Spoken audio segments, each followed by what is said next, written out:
Bonjour à toutes et à tous. Les petits matins de brouillard sont toujours un peu difficiles, hein, mais à Future Days, on ne craint rien, même les départs à 9 h du matin le deuxième jour. Donc, on y va. Et puis, je pense qu'au fur et à mesure des prochaines minutes, la salle se remplira, comme ça a été le cas hier.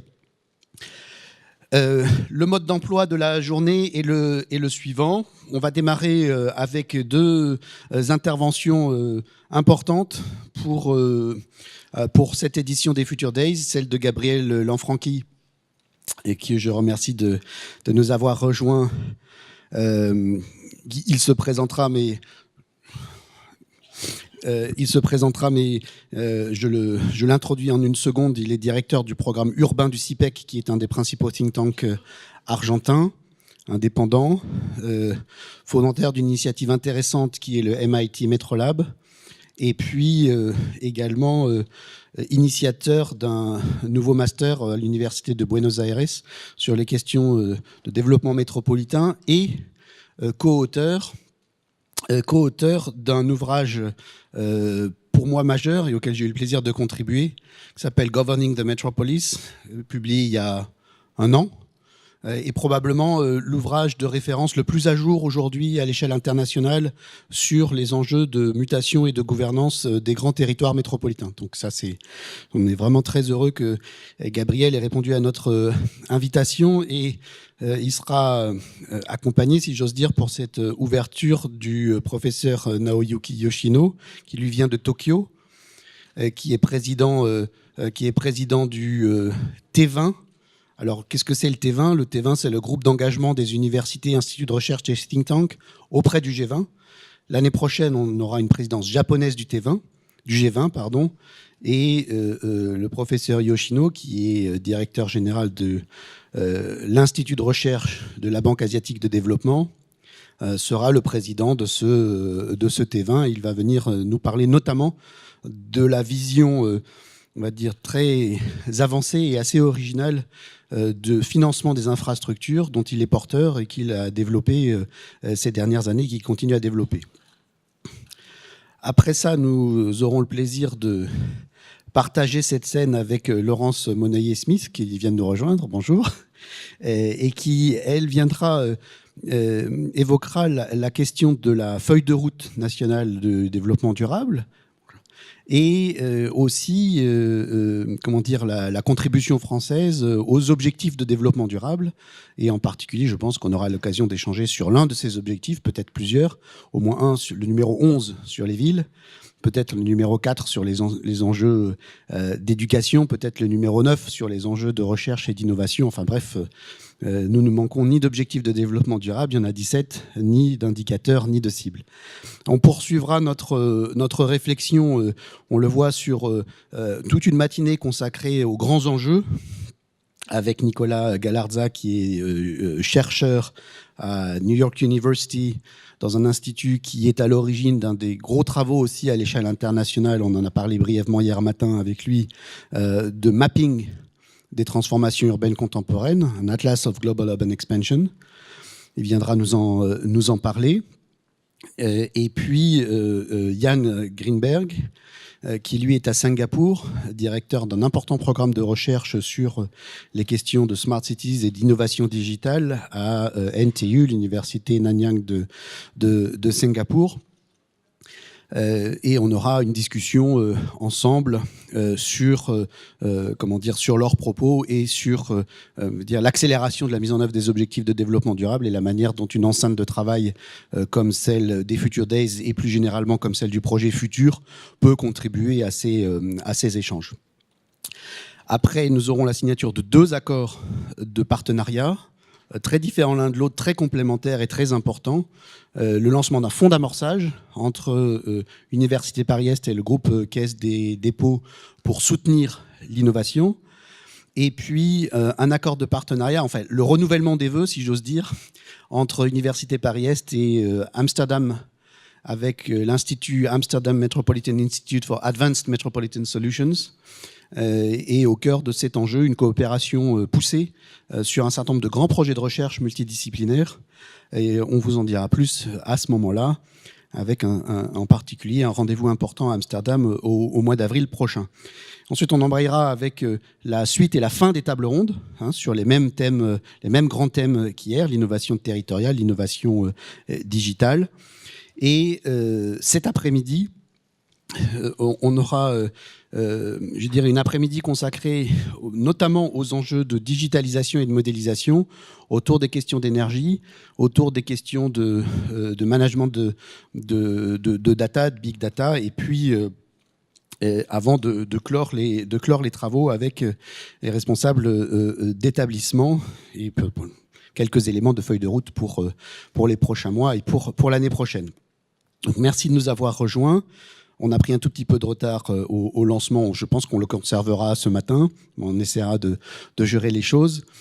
I will skip into English. Pour ceux qui en auraient besoin, il y a des dispositifs de traduction. Je salue nos traducteurs qui sont là au fond de la salle, discrètement.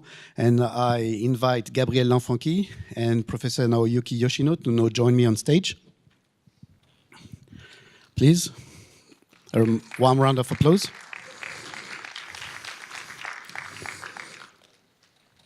Gabriel? So I know you've been both working very hard up until this morning to finalize your presentation. Gabriel promised he would be disruptive. I was not to say that, but thank you so much anyway for being around the table. Both Gabriel Lanfranchi and Professor Naoyuki Yoshino are experts in their own fields, in their own country, but also internationally. And I think this crossing these boundaries between disciplines, creating new disciplines like a metropolitan discipline, Gabriel will talk about that, looking at very innovative approach to the financing of infrastructure and the spillover effects, as you mentioned it, are really like transformative approaches to major urban issues, and we are very happy that you responded coming from Buenos Aires and coming from Tokyo. You can really see that now Université Paris is really not just getting global, but getting part of the global discussions and arenas of expertise of what might come next. So thank you very much, both of you, to have joined us. Gabriel, we might start with you. I think you have a presentation. So I'll give you the floor for about 10 minutes, right? If you need more, just ring a bell, but I will allow you only 2 more minutes, so 10 minutes, and then we will hear Professor Naoyuki Yoshino, and we'll have a short discussion before going on. Gabriel, the floor is yours. Thank you so much. Merci beaucoup. First of all, I want to say that I'm really glad to be here. It's an impressive opportunity to discuss and think with you what does it mean to work and develop a new university, a new program, and become global. So, first of all, those are my 4 institutions, or let's say organizations that are working that I'm working now at this moment, and I would share things from them, so I wanted to introduce them all at the same time. Well, you never have to promise that you're going to be disruptive, because people expect like something very special, and this is not the case. I will just try to share with you some ideas that I had yesterday while I was sitting there, and maybe invite you and provoke you to think with me during these 10 minutes. So the first thing is about innovation. We have been discussing a lot yesterday about what innovation means. And I went to the dictionary just to get in French the right wording and understand if we were talking about the same. And it's true. Basically, it's related to the idea, to creating an idea. And also, it's related.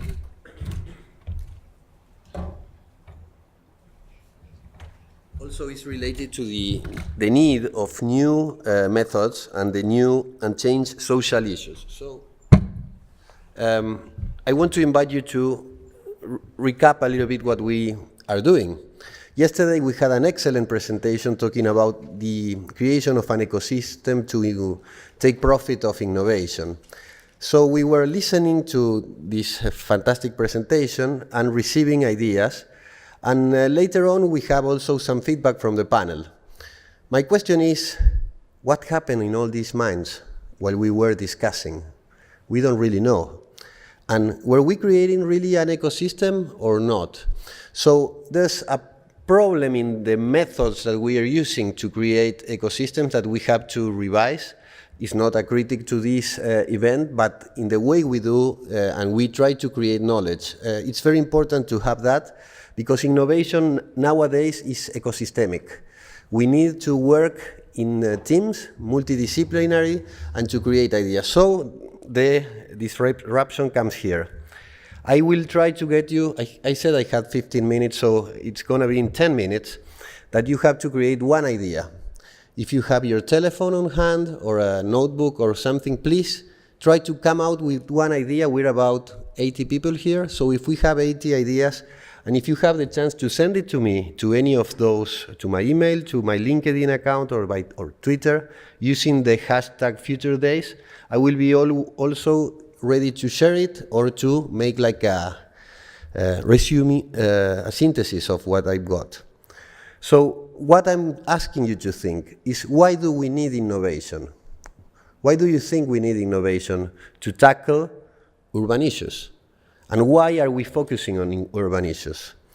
So I like this image very much, because sometimes in some way it shows what we are trying to create, no? From Eiffel, it's going to be the name of the university, bring light to these issues and share it to the world. And in that sense, I want to share with you a document that I have recently launched from CIPPEC, working at the U20. I don't know if you know the U20. I don't have much time to explain, but it's a big thing created by the city of Buenos Aires and the city of Paris and the C40 in order to bring the global debate to the G20. The mayors bringing that debate. And as you know, there's a huge growth. We are going through times of very rapid growth. That's a visualization that UNICEF, an organization that takes care of the children, is using to show how much we're going to grow in just one generation. And the fact that why this is so important is because it's in cities where we are producing 70% of carbon emissions. So if we don't know how to tackle that in the next years, working with global challenges, but at a local level, we won't be able to achieve all the goals that we have in the new urban agenda, in the Sustainable Development Goals, or in the Paris Agreement. So I would like to help you and to help the world through this paper to frame this, because it's very difficult to bring these agendas to implementation. So what we develop is a very simple framework that is trying to encourage different institutions to think on how we can organize a research agenda and a policy-making agenda, etc. So the first thing is caring about people. And the main challenge that we have there is inequality. 75% of cities are more unequal than before. So we need to find methods to tackle that. Second thing, it's the earth, climate change. Climate change is going to change our life radically. The amount of risks is absolutely exponential. We went from 200, 100 years ago in a 10-year lapse to 4,000 in a 10-year lapse. So it's really happening, and we need to find a way to tackle them. The third one is digitalization. The future is here, and it's in our phones, in our hands. We all have a very powerful tool that is changing radically the way we do business, the way we exchange ideas, the way we create, even the way we meet. So this is going to change, of course, the way we use cities. And finally, governance. it allows that to develop in a very coherent way. So all of this, from what we do at our think tank, we think on these different issues, and we develop, of course, after below that the area that we want to work. But through a method like this, we can exchange knowledge in different axes, and finally arrive to what we call integrated development.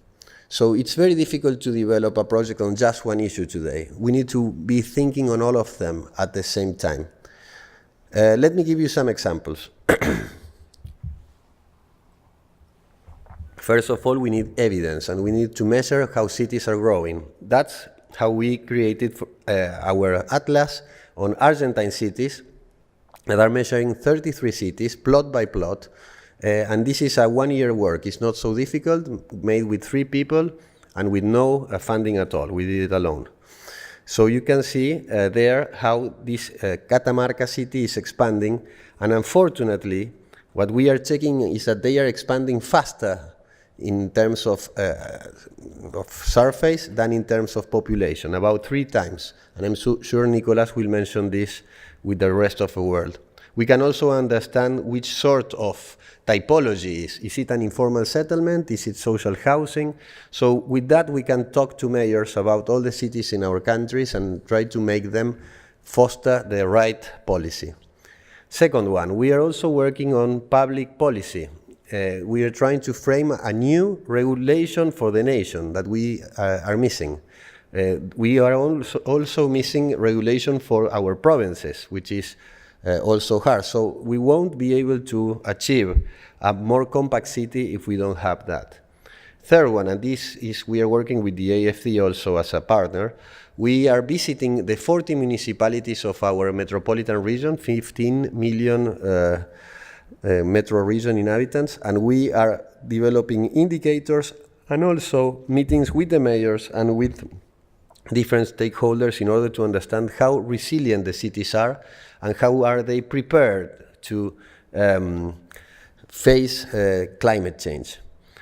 Digitalization, we are developing publications, and we will be accelerating 75 projects all around the country in order to tackle the most challenging issues related to the questions I mentioned before.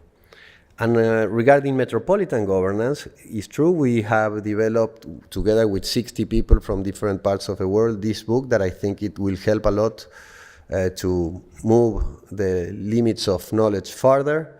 We have created a world campaign with all those partners that you see over there.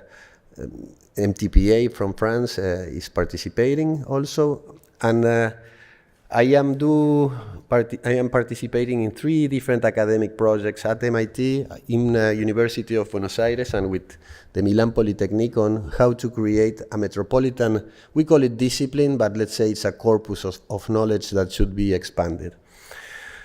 So, just to share with you one example of how to implement the new urban agenda in cities. What we are doing in Argentina, we're working with 5 cities in a very big project with the IDB, the Multilateral Investment Fund. They gave us about $3 million, Accenture and other partners, IDRC. 1 city per region. This was a contest where 22 agglomerations, actually, not cities, participated, and these are the 5 winners.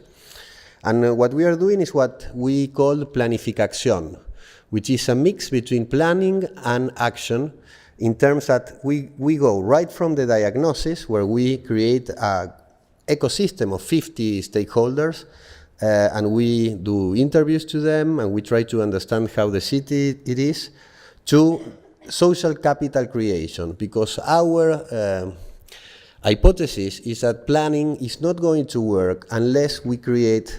Planning nowadays is not as 50 years ago.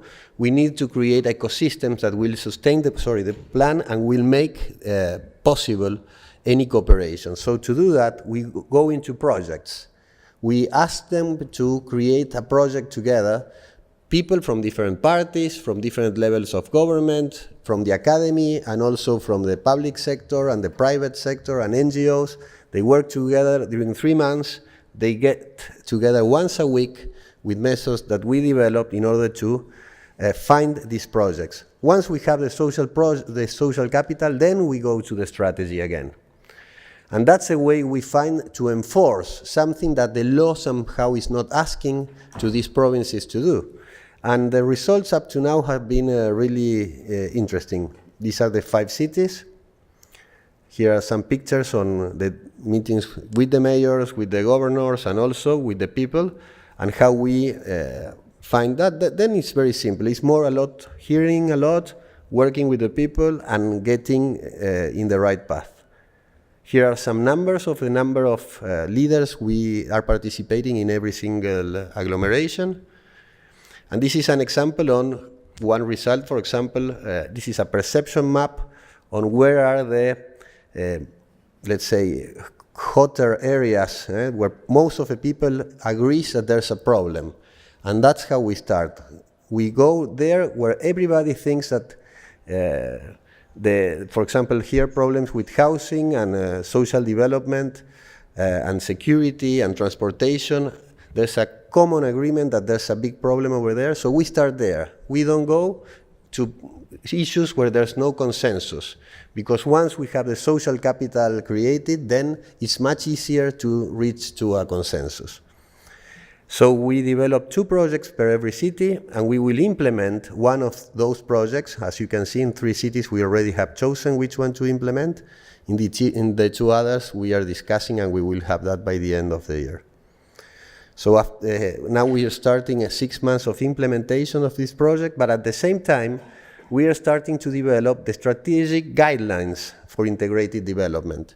And these strategic guidelines are the theme that I mentioned: inequality, climate change, digitalization, metropolitan governance. So by working in all of them, we expect to leave a map, a roadmap for the metropolitan area to develop a strategy that will fit the requirements of the new urban agenda and the Paris Agreement. With that, I just will mention one thing. I have 1 minute, I think, which is the T20 experience in Argentina that was incredibly successful. I'm sure now we will listen about the Japan challenge. And I have to say that in our task force, we had 10 task force, and we worked in climate change and infrastructure for development. We managed to create 4 policy briefs. They are all available in our website, so I invite you to look for T20 Argentina and download these articles. They are really important. Somehow the 2 that we develop with this group of different researchers are trying to face these issues and bring the urban debate to the G20. This never happened before so clearly, and through these 2 policy briefs, somehow we are developing. It's a very interesting challenge, and I invite you to join this year I'm going to be participating in the climate change and environment task force. Professor Yoshino is in charge of all the task forces, so he will explain now all the other opportunities that you have. With that, I think I'm in my time. If you want me to go further, I can do it. Thank you. A round of applause for Gabriel. See, this was also the case yesterday morning. We are in the making. It's not just a conference about presenting existing work. We are really in the making. And Gabriel, thank you very much for directly referring to the ongoing work. I know this is also how you work, right? By connecting people, connecting issues all together. And I think we have a couple of minutes to get back on that and to this method and strategy, which is, in my view, also typically metropolitan. After the presentation of Professor Yoshino. Professor Yoshino, the floor is yours. Thank you very much for inviting me today. I'm the Dean and the CEO of Asian Development Bank Institute, which is located in Tokyo. ADB headquarters is in Manila, but the research institute is located in Tokyo. And I'm also the president of T20, a think tank 2019 of Japan. Today, I'm going to talk about infrastructure and focusing on spillover effects of infrastructure investment. Infrastructure is very difficult to bring private sector investors. So that discourages huge expansion of infrastructure. Most of the money only comes from government. Then it is very difficult to expand huge distances. These are the infrastructure needs in Asian region, estimated by ADB: power, transport, telecommunication, water. Last column is a share to total, and power is the biggest needs in infrastructure, next to transport. In infrastructure, for financing side, there are so many risks, especially in Asia and other regions. Political risk. If the president changes, all of a sudden the project stops. And sometimes new roads can be started. And construction risk. Second one is construction company delays. And thirdly, operation and maintenance risks. The cost becomes very high to maintain the infrastructure. And if the financing comes from overseas, then exchange rate risk number 4. After infrastructure is completed, then noise, pollutions, environmental risk. So there are many risks associated with infrastructure investment. How about the revenue from infrastructure? Number 2, most of the revenues comes from user charges. Tariffs are water tariffs or train tickets, and those are the revenues of user charges. And usually, these user charges are much, much lower than total cost. For example, water supply, it has to be served everybody. Then for investor side, price should be higher. However, it is impossible to make water price very high, the same as electricity and things. That is why the private investment was very difficult to put into infrastructure.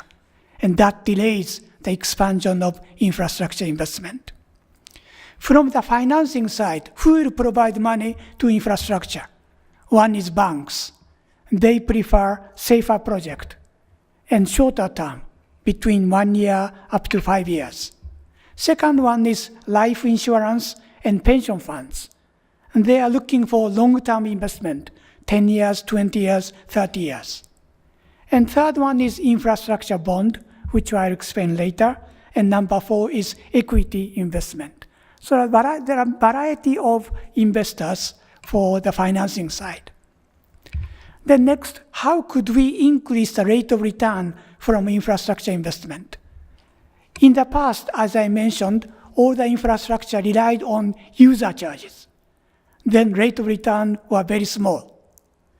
But if we look at this figure, good infrastructure, highway, railway, road, will create spillover effects into the region, which is shown in yellow. If the road has been completed, then property prices will go up, and new business comes in there, and employment will be created. Then property tax revenues goes up, income tax revenues goes up, corporate tax revenues goes up. So regional development will create huge increase of tax revenues. But in the past, all these tax revenue went to the government, and it was not returned to infrastructure construction company and investors. These benefits came from road and highways, infrastructure. But all that increased tax benefits went to the government, and it was not returned to infrastructure investors. That is why infrastructure was very difficult to be financed by private sector. So today I'm going to propose increased tax revenue. For example, 50% should be returned to infrastructure construction company and infrastructure investors. Then this is the hypothetical figure by use of Japan. Suppose my idea of 50% were returned to infrastructure investors and construction company. How much it would have been increased rate of return? Bottom line is the incremental rate of return, 43%, 39%. So this is an estimate from, if it were used in Japan, that is the increase of the rate of return. And it will become very attractive for insurance companies, pension funds, and bankers to invest into infrastructure. At the same time, construction company will be benefited by this increase of rate of return. Then next, look at the other developing countries. This is a case of Philippines highway.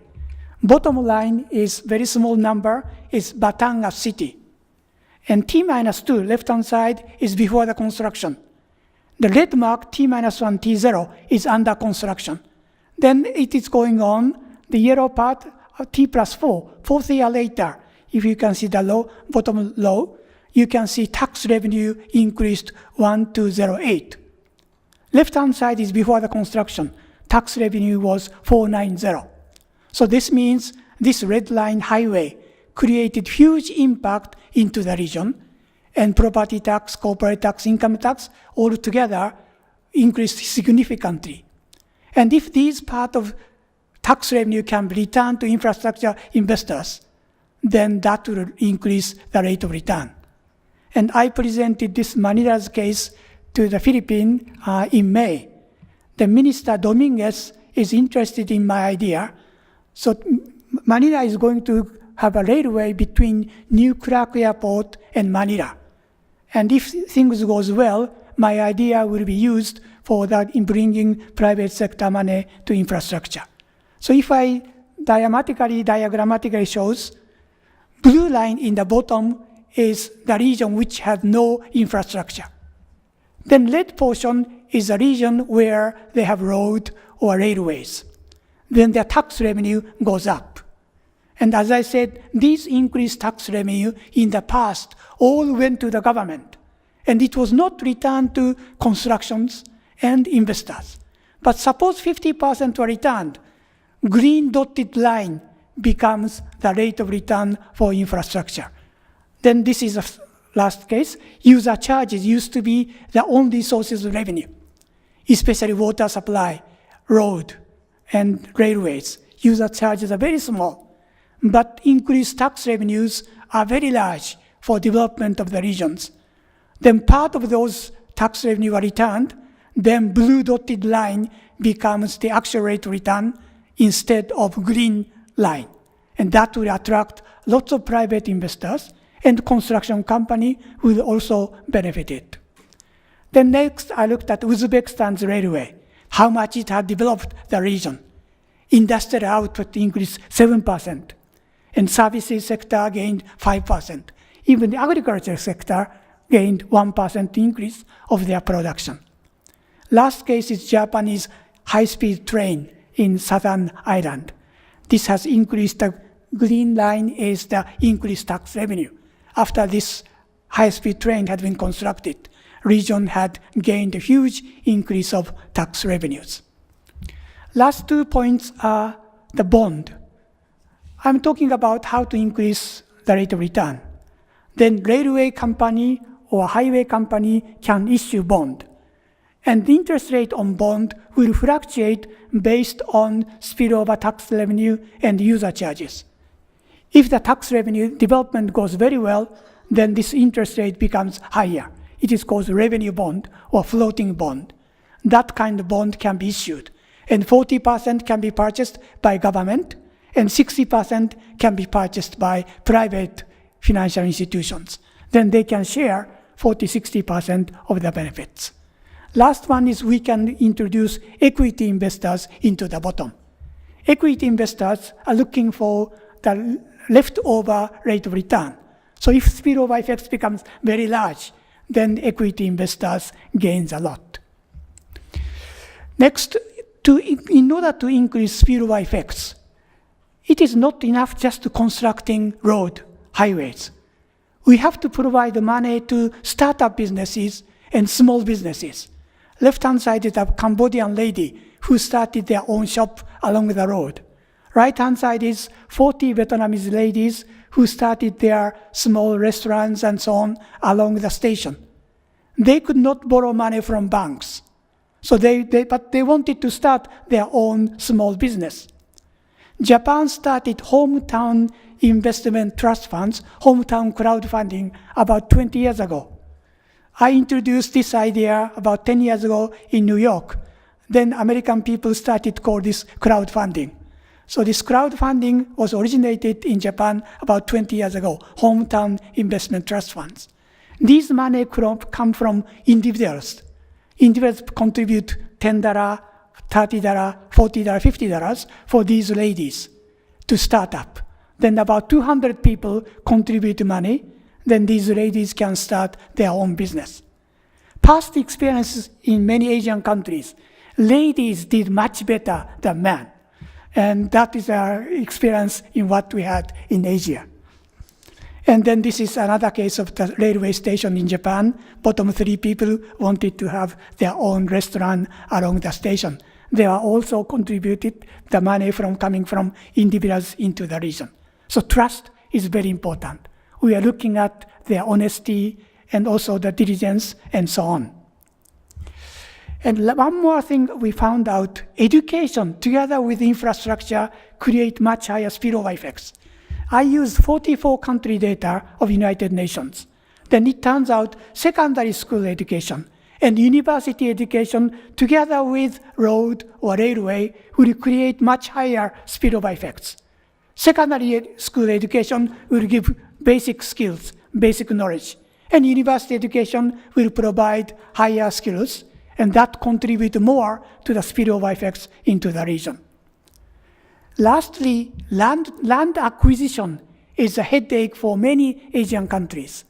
India has started high-speed train, but land acquisition, purchase of land, takes long time. Small piece of land, 43 landowners came to claim, this is my land. And it is impossible to negotiate one by one. So I'm now proposing in India, Bangladesh, Indonesia, land trust. Landowners can keep the land, so they own the land, and lease the land to road company, highway company, and railway companies.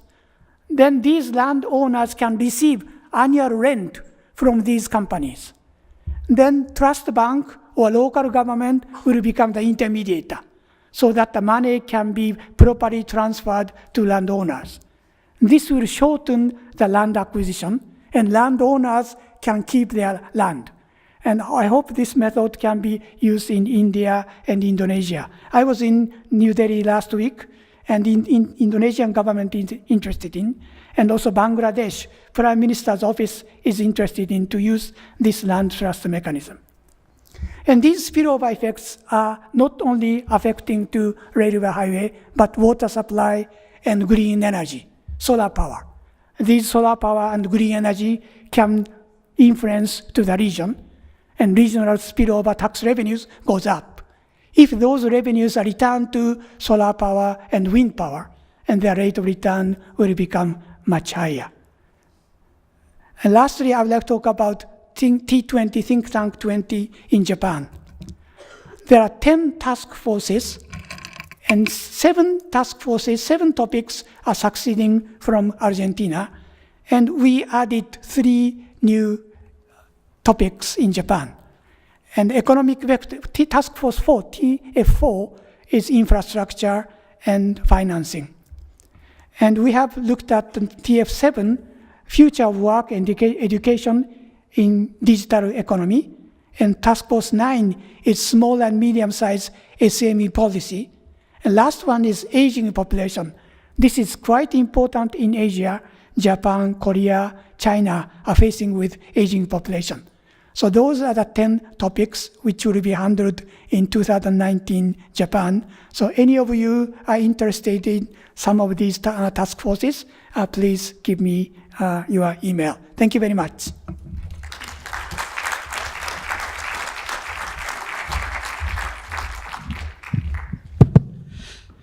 Thank you so much, Professor Yoshino. When I was listening to you, and I saw people listening also carefully, I was thinking, you are really squaring the circle, right? Because this issue of infrastructure is massive, right? Gabriel mentioned Buenos Aires and cities in Argentina and the metropolitan discipline. It's massive, it's all over the place. It's in the global north, it's in emerging countries, etc. And whatever report you look at, you will always see, oh, there is a shortage of funding, etc.